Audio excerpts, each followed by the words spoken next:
Prime Minister Narendra Modi addresses BJP's Parivartan Yatra rally at Kushinagar district in Uttar Pradesh. He said that corruption and black money have ruined the nation. India should now become free from all such evils. In his 26th edition of Mann Ki Baat, Prime Minister Narendra Modi thanked people for giving overwhelming support to demonetization. PM said that pain has to be taken in order to cure 70 years of disease of corruption. Prime Minister Modi calls for people to take to digital mode of money transactions in a big way to turn India to a cashless economy. He said the move will benefit the poor most. Prime Minister Narendra Modi asked youth to become agents of change to cashless regime. Prime Minister said that time has come for everyone, particularly the youth, to embrace e-banking, mobile banking and more such technology. Prime Minister said move to demonetization has brought instant results. Revenues of civic bodies have gone up to 4 times in past 1 week. Municipalities can now give more amenities to poor.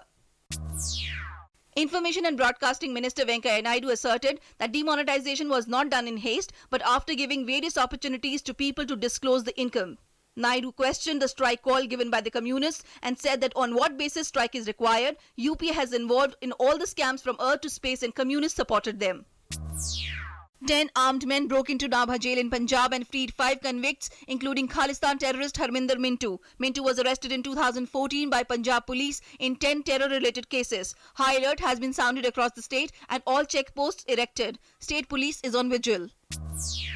Chief Minister Sukhbir Singh Badal said a team under ADGP has been formed to investigate the incident and strict action will be taken against whosoever responsible. Nabha Jail DG has been suspended while Jail Superintendent and Jail Deputy Superintendent dismissed. Indian industry hailed PM's demonetization move. Ratan Tata said that the demonetization is amongst 3 most important economic reforms in India's history, along with delicensing and goods and services tax. He added that government's bold implementation of the demonetization needed nation support. Bihar Chief Minister Nitish Kumar said that he has taken a principled stand on the banning of 500 and 1000 rupee notes as he is convinced that the step will help fight back black money. He has described the centre's decision as courageous. Cuba marks 9 days of mourning for its revolutionary leader and former President Fidel Castro. The funeral of Fidel Castro will take place on December 4. French President François Hollande on Saturday called for the embargo that punishes Cuba to be lifted definitely following the death of Fidel Castro.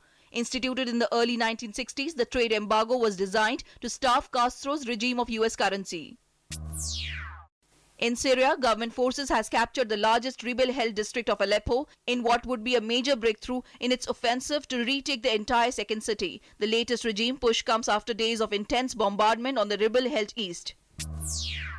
Olympic silver medalist PV Sindhu's quest for a second successive women's singles title ended in disappointment after she went down in straight games to Chinese Taipei's Tai Zhu Ying in Hong Kong Open Super Series finals.